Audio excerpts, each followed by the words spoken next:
Welcome to Staff Work Explained, a channel that explores events, projects, development initiatives and activities all over the globe, but with main focus in what is happening in Africa. If you are new to this channel, kindly subscribe. Also watch the video up to the end, leave a comment, share, and also like. Also watch other videos that we have made on other topics and leave a comment also. In today's video, we'll be talking about the conflict in Eastern DRC. Now that DRC has joined EAC, and this conflict is one of the main things that has been talked about because it involves other countries in the region. So it will be interesting to see how this conflict will be solved and how peace will be sought as DRC joins East African community. As you all know, Eastern DRC has been engulfed in a conflict for a considerable period of time. The resource-rich region has attracted rebels for more than 2 decades. Some reports have even gone ahead to suggest that there could be at least 120 different militant groups which are based in this region. The fighting has become as much about the control of a country's vast resources as well as seeking for political power. Some neighboring countries have been accused of backing rebels in order to benefit from the chaos through stealing of resources. Political instability, ethnic divisions, constant cross-border migration have led to conflicts which range from guerrilla warfare to an all-out war. The Eastern Congo's minerals are the one that power the world's consumer electronics, talk of mobile phones among other electronics. And the country largely untapped farmlands have the potential to feed the rest of Africa.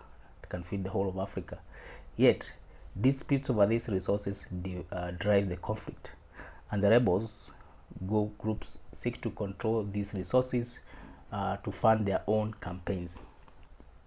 The conflict in this region is largely centered around the North and South Kivu provinces.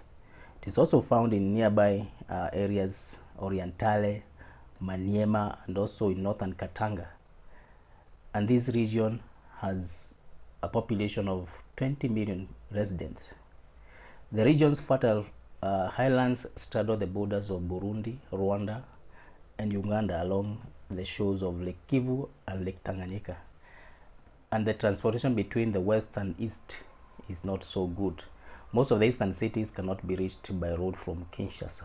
And this region, residents in this region mostly feel that they are marginalized. So to give a summary of this conflict, the violence in this region, Eastern Congo, has its root in ethnic conflict which dates back colonial and pre-colonial period, and it was aggravated by the 30-year dictatorship of Mobutu Sese Seko, who came to power in 1965. The Rwandan genocide in 1984 has also contributed to this war after many Hutu militias fled to Eastern Congo and have continued to threaten incursions back in Rwanda.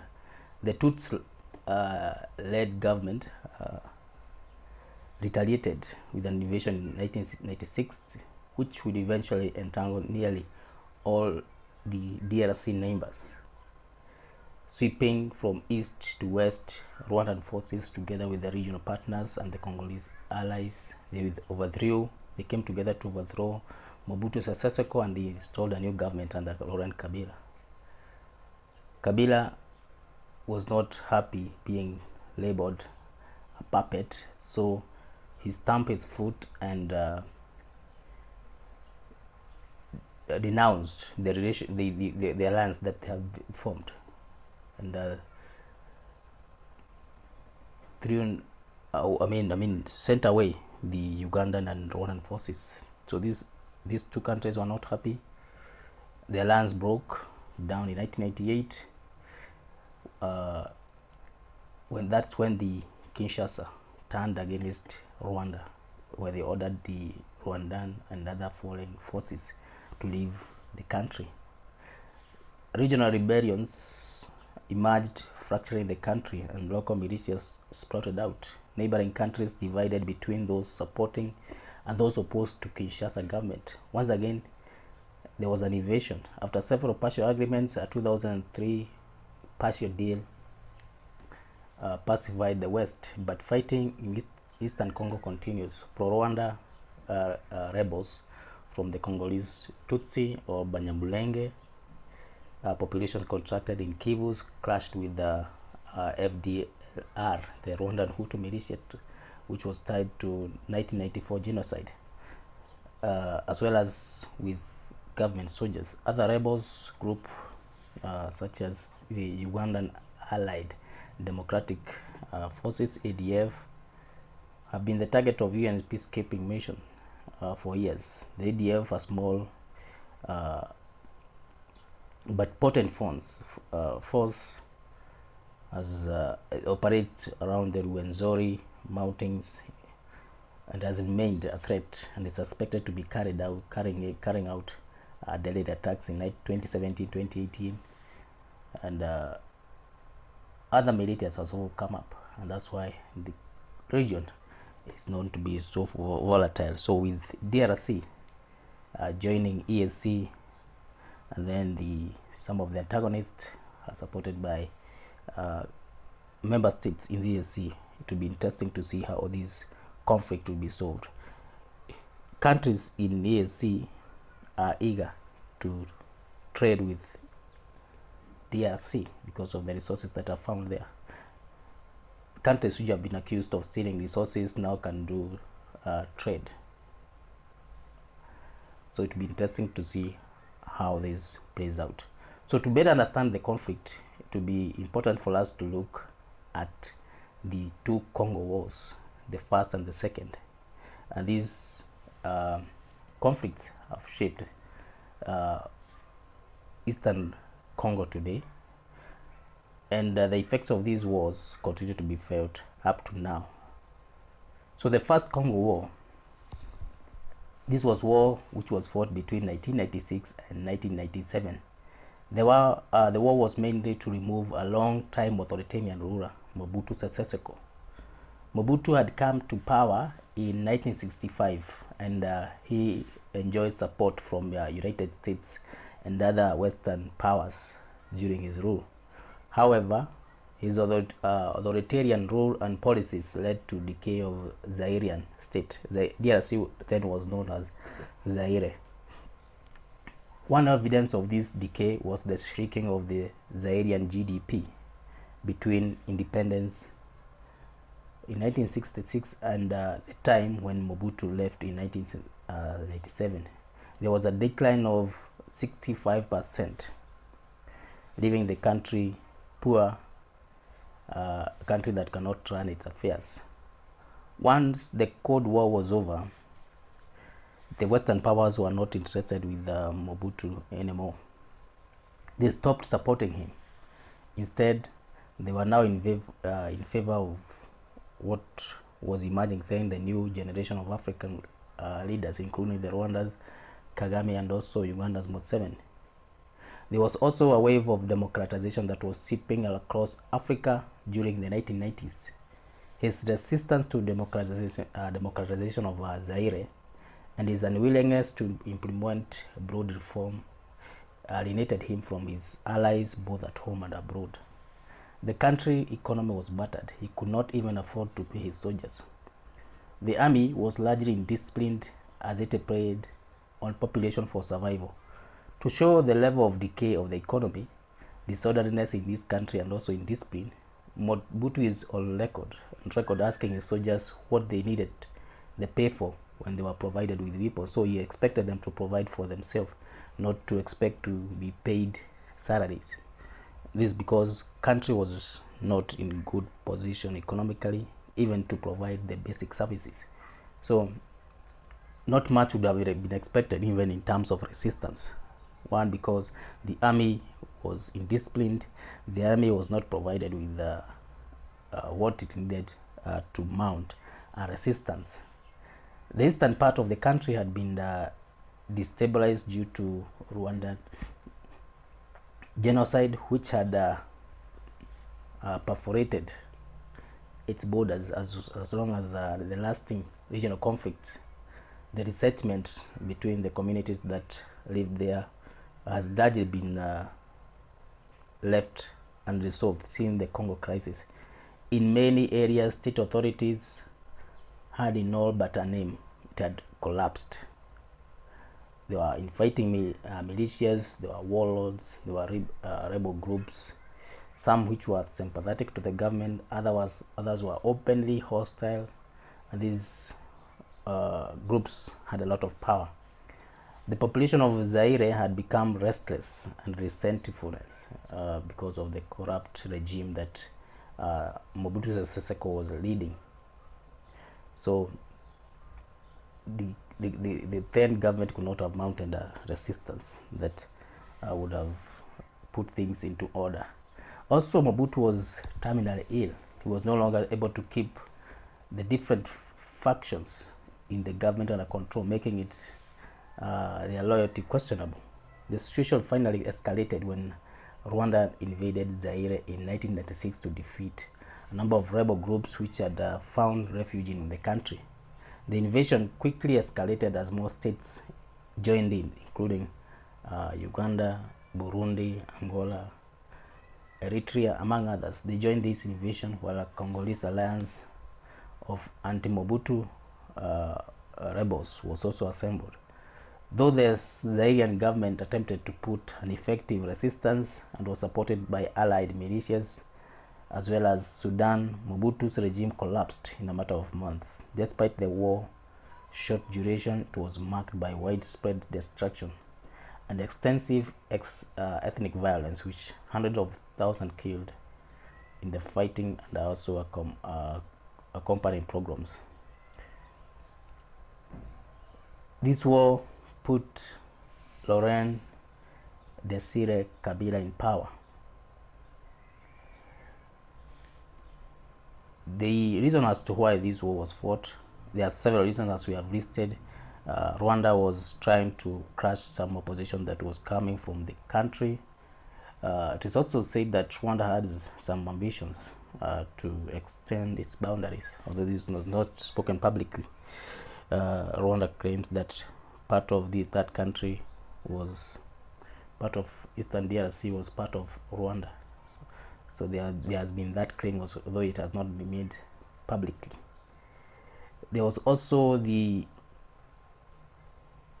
idea of removing Mobutu Sese Seko in power, and this succeeded because his government was not strong, and economy was battered, so he couldn't put much resistance. Also the fact that he was ailing, he could not bring the different factions together to put a resistance. So the conflict culminated in a foreign invasion that replaced Zairian President Mobutu Sese Seko with the rebel leader Laurent Kabila. Kabila and his government subsequently came into conflict with allies and finally set stage for the second Congo War, as we'll see later. So when the new government was installed and Zaire was renamed Democratic Republic of Congo, DRC, but the termination of the Mobutu regime brought little political change, and Kabila found himself uneasy in the position of a proxy of his former benefactors. To avert a coup, Kabila expelled all Rwandan, Ugandan, and Burundian military units from Congo and moved to build a coalition including Namibia, Angola, Zimbabwe, and Zambia forces, soon encompassing a string of African nations from Libya to South Africa, although their support varied. The coalition responded with the second invasion of the East, largely through proxy groups. These actions constituted a catalyst of the second Congo War the following year, although some experts prefer to view the conflict as one of continuous war whose after effects continue up to date. The economy did not improve. It remained in despair and kept on deteriorating further because of Kabila's corrupt rule. He failed to improve the government, which continued to be weak and corrupt. Instead, he began a vigorous centralization campaign, bringing renewed conflict with minority groups in the east who demanded some autonomy. He also came to be seen as an instrument of foreign regimes that put him in power. And to counter this image and increase domestic support, he began to turn against his allies abroad. This culminated in expulsion of all foreign forces in DRC on 26 July 1998. The states with armed forces still in the DRC, they complied, although some saw this as undermining their interest, particularly Rwanda, which had hoped to install a proxy regime in Kinshasa. Several factors that led to First Congo War remained in place even after Kabila ascended to power. Prominent among these were the ethnic tensions in the eastern DRC, where the government still had little control. Their historical animosities which remained, and the opinion that Banyamulenge were, as well as Tutsi, were foreigners who were enforced by the foreign occupation in their defense. Furthermore, Rwanda had not been able to satisfactorily address the security concerns by forcing repatriating refugees. Rwanda had imported the conflict. This manifested itself in form of predominantly Hutu insurgency in Rwanda's western province that was supported by extremist elements in the eastern DRC.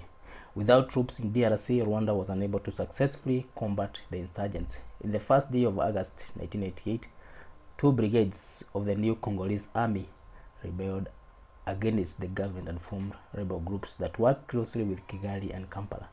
This marked the beginning of the Second Congo War. In addition to elements of Mobutu's army and elements, loyalists as well as groups involved in the First Congo War retreated to Republic of Congo, where they fought in the Second Civil War. The Second Civil War, or the Second Congo War, started in August 1998 and lasted up to 2003 or thereafter. On August 2nd, 1998, the Banyamulenge in Goma, through the Rally of Congolese Democracy (RCD), started a rebellion. The group was well armed. It got assistance from Rwanda and Uganda. The group came quickly to dominate the resource-rich eastern province based in operations in Goma. RCD quickly took control of towns of Bukavu, Uvira, and the Kivus. The Tutsi-led Rwandan government, allied with Uganda and Burundi, also retaliated, occupying a portion of northeastern Congo. To help remove the occupying Rwandans, President Kabila enlisted the aid of refugees, Hutus, in the eastern Congo and began to agitate public opinion against the Tutsi, resulting in several public lynchings in the street of Kinshasa. It turned ugly as a message from the loyalist army major urged people to resist foreign invasion through killing Rwandan Tutsi. The Rwandan government also challenged current borders by claiming a substantial part of eastern Congo as historic and theirs. The Rwandans alleged that Kabila was organizing a genocide against the Tutsi in Kivus region. The degree to which Rwandan intervention was motivated by desire to protect its people as opposed to being a smoke for the regional aspiration to outstar Mobutu Sese Seko. Rebels made progress, capturing main installation including the Inga HEP station, among other key facilities. Uganda, while retaining the joint support of the RCD with Rwanda, also created a rebel group that supported exclusively the Movement for Liberation of Congo (MLC). Despite the movement of the front lines, fighting continued throughout the country. Even as rebels forces advanced on Kinshasa, the government forces continued to battle for control of towns in east of the country. The Hutus militants with whom Kabila was cooperating were also a significant force in the east. Nevertheless, the fall of the capital and of Kabila would have spent the previous weeks desperate seeking support from other nations, including Cuba. Finally, he got assistance, and he was saved again by the foreign allies. Rwandan forces had made quick strides in eastern Congo, but this progress was quelled. They were trying to remove Kabila from power. They flew men and arms to the airport near Kinshasa, but this was repelled by forces that came to help Kabila, forces from Angola, Zimbabwe. Zimbabwe has an interest because there are some investment that the country had made in that country. So they had to help Kabila to stay in power because Kabila had favored them in one way or another. Angola was involved in this war because Angola has been engaged in a civil war since 1975, and there have been some assistance. The government feared that if Rwanda succeeded in ousting Kabila, the DRC might again become a safe haven for UNITA troops, the armed opposition group within Angola. Angola hoped to secure influence over Kabila. So each country was coming in to help, given their interests. Zimbabwe wanted to preserve its economic interest. Angola was coming in to prevent falling of Kabila, and Rwanda installing its own government, making it a safe haven for the UNITA troops that were opposing the current government of Angola. Intervention of Angola and Zimbabwe were crucial. Between them, the three countries also managed to secure aid in form of arms and soldiers from Namibia, also the Sudan, who are opposed to the Rwanda. Chad also came in, Libya also came in. So now about 9 countries were involved in this war, and that's why some commentators have described this war as the African World War, because it involved various countries, and each of these countries had an interest in DRC. DRC, as you have seen, is one country that is endowed with a lot of resources, so each country would like to have a share of that. And some have argued, even as EAC, as DRC enters EAC, is what is motivating the other state partners. They want to get a share of the resources in Tanzania, be it the huge population of of almost 90 million people, be it the resources, rich resources that the country possesses. That's the main interest.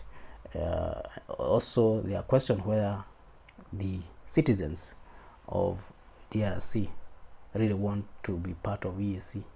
This has not come out clearly. Whether the citizens are really supporting their country joining the EAC, given that some of the countries in this bloc have been part and parcel of the problems that the country has been going through. Rwanda has been supporting rebels in the country, and there has been accusation that they have stolen resources. An investigation that was done by UN, by a panel of experts, found that Zimbabwe, Rwanda, and Uganda stole a lot of resources from the country through the rebels or through their army directory, and it's on record that Uganda is supposed to pay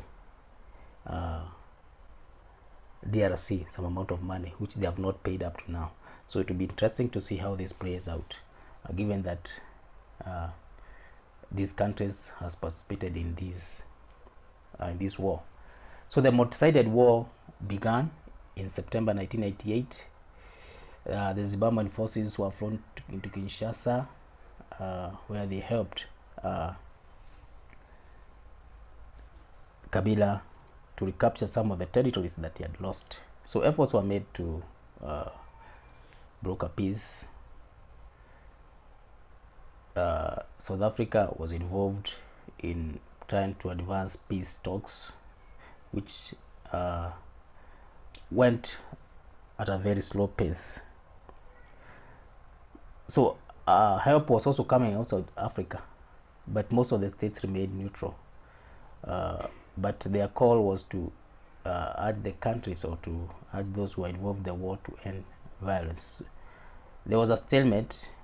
With the combined forces, Kabila and his allies were able to stop Rwandan-backed assault on the capital, but the Second Congo War merely entered a stalemate phase between the countries that soon led to profiteering as the war entered in its next phase. So what are the events that followed after the stalemate?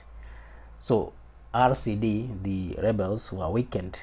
First, the organization was broken down into two separate groups, and also Uganda, which was supporting them, signed a ceasefire accord with Kabila in April 1999. This accord was not recognized by RCD and Rwanda, so fighting continued.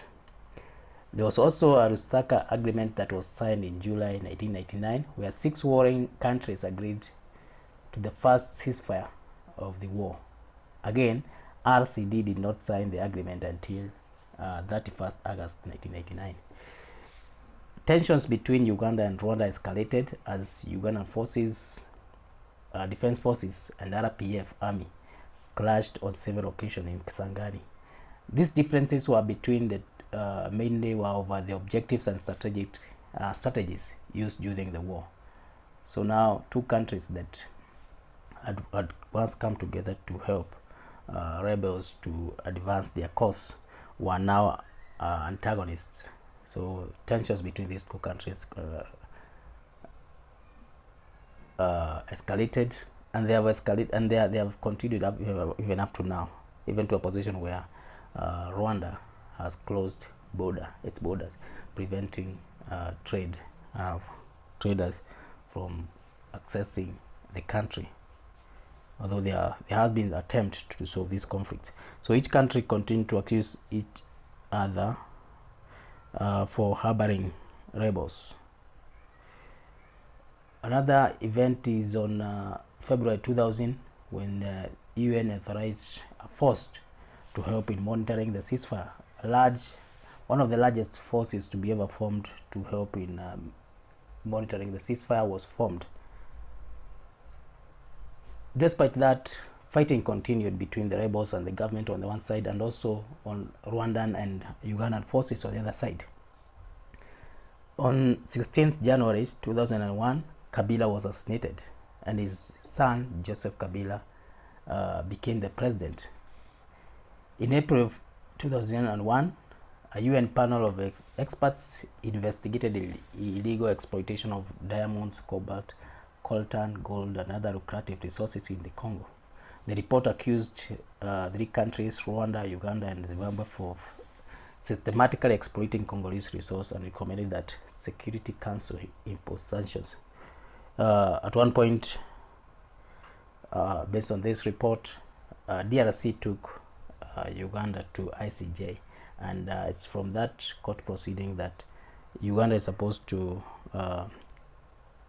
compensate DRC for the resources that were stolen from that country. And up to now, this has not happened. In 2002, Rwanda's situation in the war began to worsen. Many members of the RCD either gave up fighting or decided to join Kabila's government. Moreover, the Banyamulenge, the backbone of Rwanda militia forces, became increasingly tired of control from Kigali and the unending conflict. A number of them mutinied, leading to violent clashes between them and Rwandan forces. At the same time, the Western Congo was becoming increasingly secure under the younger Kabila. International aid was resumed as inflation was brought under control.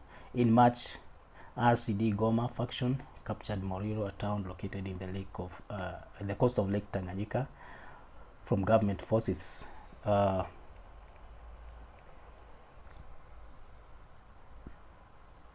According to reports, the town was shelled by the government gunboats, and following day in a response, and this was seen as a violation of the Lusaka ceasefire agreement, which was made in 1999.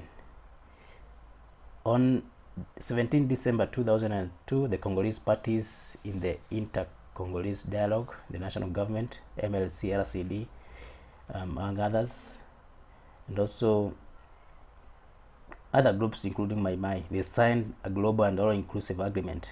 The agreement described the plan for transition governance that would result in a legislative and presidential election within 2 years of the signing, and this marked the formal end of the Second Congo War. Since then, there have been conflict in non-stop. It has continued. The peace process in Eastern Congo continues to be fragile, with multiple armed groups operating throughout the region, where they terrorize civilians. They are blocking the path for the long-term peace. There are among the groups that are still on the ground. We have the Democratic Forces of Liberation of Rwanda, which currently operates in Eastern Congo and Katanga provinces, with an estimated of 2,000 combatants. Its mission is to put military pressure on Rwandan government to open an inter-Rwandan dialogue. Then we have the Allied Democratic Forces, ADF, which is a Ugandan rebel group, which is based in Rwenzori Mountains of Eastern Congo, that currently has approximately 5,000 fighters. Most of its members are Islamists who want to establish a Sharia law in Uganda. This is a group that continues to attack citizens. It has also raided Kampala on several occasions. In December 2021, Uganda government launched a raid inside DRC, where they are following these fighters. Then we have the Lord Resistance Army, which is a Ugandan rebel group, which country based in northern borders of Congo, as well as in eastern Central African Republic. The group was formed by members of the Acholi tribe in northern Uganda. Then we have the National Liberation Forces, which is a Burundian rebel group, originally formed in 1985 as the military wing of the Hutu-led rebel group, the Hutu. They currently appear to be in alliance with Mai Mai, Yakutumba, and also the FDLR in the South Kivu. Mai Mai militias, there are 6, and they are community-based militia groups which operate in Kivus, and they have been mounting resistance in that region. Then we have the M23, which is a rebel group that has now resurfaced. The group was formed in 2012 among the former Congo members of the Congo Tutsi militias that was once supported by the Rwandan and Ugandan governments. The rebels had been incorporated in the Congolese army under a peace deal that was signed in 2009. Some 3 years later, they mutinied, saying that the deal has been not been implemented. They named their group the March 23 movement for March 23rd. I mean, that's why it derives its name. The organization is called the Congolese Revolutionary Army. Military authorities in North Kivu province has accused this group of being behind some attacks which have happened in the recent past, including the downing of a helicopter which killed 8 UN peacekeepers. The group has denied these, and they have blamed the government. The group made an armed comeback last November 2021, accused of staging several raids on military positions in various parts of Eastern. So these are the groups that continue to cause chaos in this region. It will be interesting to see how these conflicts are resolved now that DRC is a member of EAC, and some of the countries which have been accused of fueling this conflict are member states in this region. So as these countries play together, it will be interesting to see how this plays out. So thank you for watching this. If you have not subscribed to this channel, kindly do so. Leave a comment. Let us know your thought about this conflict and how it should be resolved. and now Eastern DRC should be peaceful.